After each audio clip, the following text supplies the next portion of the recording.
নমস্কার, অপরাহ্নের সূর্যতে আপনাদের অনেক অনেক স্বাগত। কেমন আছেন সবাই?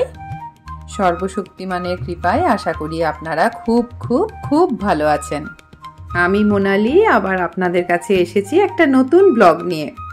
আজ শুক্রবার সকালে ছাদে এসেই আকাশটার দিকে চোখ পড়তেই মনটা অসম্ভব ভালো হয়ে গেল। তাড়াতাড়ি ক্যামেরা অন করলাম। কদিন ধরে যা গরম পড়েছিল, সকাল 10টা বাজতে না বাজতেই আকাশটার দিকে তাকানোই যাচ্ছিল না। আজ তাই নীল আকাশে সাদা মেঘের ভেলা দেখে মনটা ফুরফুরে হয়ে গেল।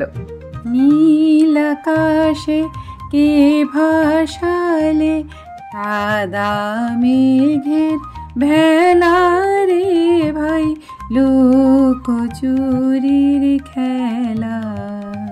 কিছুক্ষণ আগে বেশ এক পশলা বৃষ্টিও হয়ে গেছে। ফুলের ওপরে বৃষ্টির জল কেমন টলমল করছে, অপূর্ব লাগছিল। আর এই দেখুন, বেলি ফুলের গাছটা কেমন কুড়িতে কুড়িতে ভরে উঠেছে। আমার ব্লগ যারা রেগুলার দেখেন তারা দেখেইছেন, নানা রকমের জবা, গোলাপ আর উইন্টারের নানা রকম ফুল আমি বাগানের যখন যেরকম ফুটেছে আমি দেখিয়েছি। এরা তখন বিশ্রামে ছিল। এরকম কুড়ি ভরা গাছ দেখতে একদিকে যেমন খুশি হচ্ছে, অন্যদিকে আবার ভয়ও করছে। ভয়টা কেন? ওই যে গ্রীষ্ম দোরগোড়ায় দাঁড়িয়ে পড়েছে। এবারে তো শুনছি কলকাতায় নাকি 45 ডিগ্রি ক্রস করে যাবে। তো যাই হোক, কয়েকদিন বেশ পচা গরমের পর আজ এরকম মেঘলা আকাশ আর এক পশলা বৃষ্টি বেশ স্বস্তির বাতাস বয়ে আনলো কিছুক্ষণের জন্য। কি জানি কেন আজ এটুকু সময়ের মধ্যেই বেশ 4-5টা প্লেন টেক অফ করলো। অবাক হচ্ছিলাম দেখে। এরকমটা খুব একটা কিন্তু হয় না, হয়তো ওয়েদারের জন্যই এরকমটা হচ্ছে।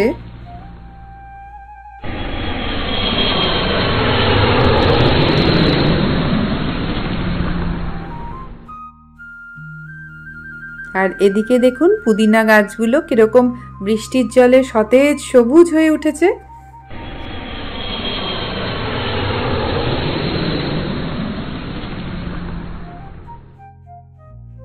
প্রতিদিনই সকালে স্নান সেরে ফুল তোলা, গাছগুলোর দেখভাল করা, আলতো হাতে গাছগুলোকে একটু হাত বোলানো, তারপর ঠাকুর ঘরে এসে ফুল দিয়ে সুন্দর করে সাজিয়ে পুজো করার যে তৃপ্তি পাই, তার কোনো কিছু থেকেই আমি পাই না। এই ফুল তোলার নেশাটা না আমার ছোটবেলা থেকেই ছিল। মনে পড়ে আমি যখন ছোট ছিলাম, স্কুল ছুটির দিনগুলোতে প্লাস্টিকের ক্যারি ব্যাগগুলো নিয়ে বন্ধুদের সাথে ভোরবেলা মর্নিং ওয়াক করতে বেরোতাম। আর রাস্তায় প্রচুর টগর ফুলের গাছ থেকে প্রচুর ফুল নিয়ে আসতাম। আর স্নান টান সেরে সেই ফুল দিয়ে মালা গেঁথে আমাদের বাড়ির একটু দূরে একটা কালী মন্দির ছিল, সেই মন্দিরের কালীমাকে পরিয়ে দিয়ে আসতাম। আপনারা আমাকে অনেকেই কমেন্ট করেন আমার বাগানের ফুল, তারপর ঠাকুর পুজো দেখতে আপনাদের খুব ভালো লাগে।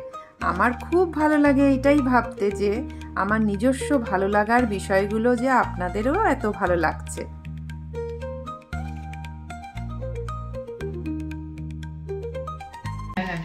আজকে ফুল দিয়ে না সাজিয়েছে।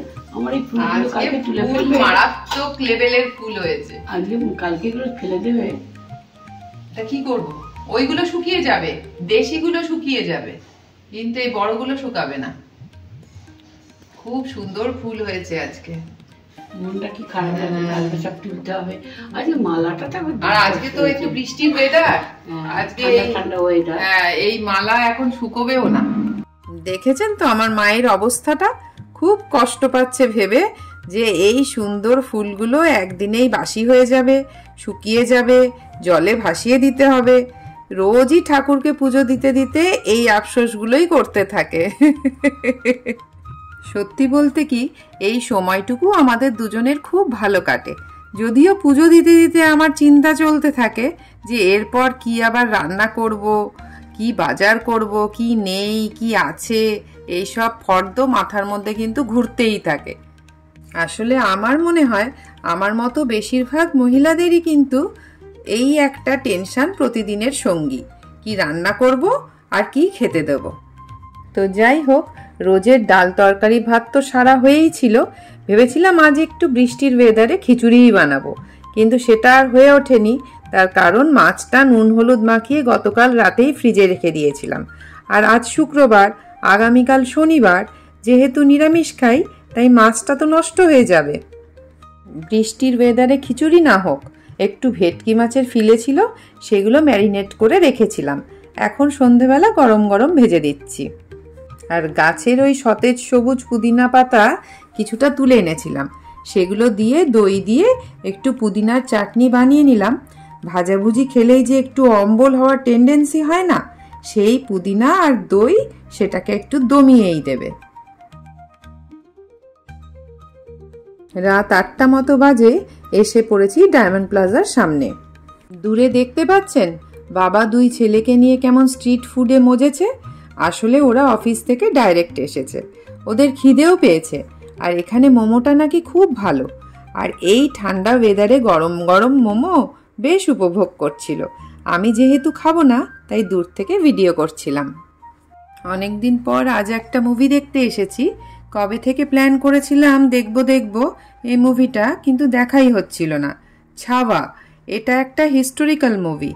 আমি আর আমার ছোট ছেলে হ্যাপি দুজনে খুব ভালোবাসি এই ধরনের মুভি দেখতে, কিন্তু আমার বড় পুত্র বাবি আর আপনাদের দাদা ভাই একদমই পছন্দ করে না। অক্ষয় খান্না ঔরঙ্গজেবের রোলটা প্লে করেছে আর ভিকি কৌশল হয়েছে ছত্রপতি সম্ভাজি মহারাজ। এত অপূর্ব লেগেছে আমার আর হ্যাপির মুভিটা। আর আমার বড় ছেলেকে তো দেখলাম মুভি দেখতে দেখতে কিছুক্ষণের জন্য ঘুমিয়েই পড়ল। এখন কিন্তু শনিবার দুপুরে এসে গেছি। আপনারা যারা এতক্ষণ ভিডিওটা দেখছেন তাদের অনেক অনেক ধন্যবাদ। নতুন পুরনো সব বন্ধুদের অনেক ভালোবাসা। সারাদিন এই সব সংসারের নানা রকম কাজ কর্ম এদিক সেদিক করে টোরে এখন হুড়োহুড়ি করে, এখন শনিবার 3:30 প্রায় বাজতে চললো। ক্লাস 3:30 থেকেই ক্লাস শুরু, তার মধ্যে হুড়োহুড়ি করে এটা করছি। এটাও ব্লগের অংশ করলাম, কারণ এটাও কিন্তু আমার একটা স্পেশাল মোমেন্টের মধ্যেই পড়ে, বুঝেছো তো? ওর সাথে আমার প্রায় 15 বছরের ওপরে সম্পর্ক, বুঝেছো? আগে অনেক কিছুই করতাম, ফেসিয়াল টেসিয়াল হেন তেন, এখন আর কোনো কিছুতেই এনার্জি আসে না। এই আইব্রো টুকুতেই এসে ঠেকেছে। হ্যাঁ, আর 2 মাস 1.5 মাস পর একটু চুলের কাটিং, বুঝেছো তো? আর কিচ্ছু করা হয় না।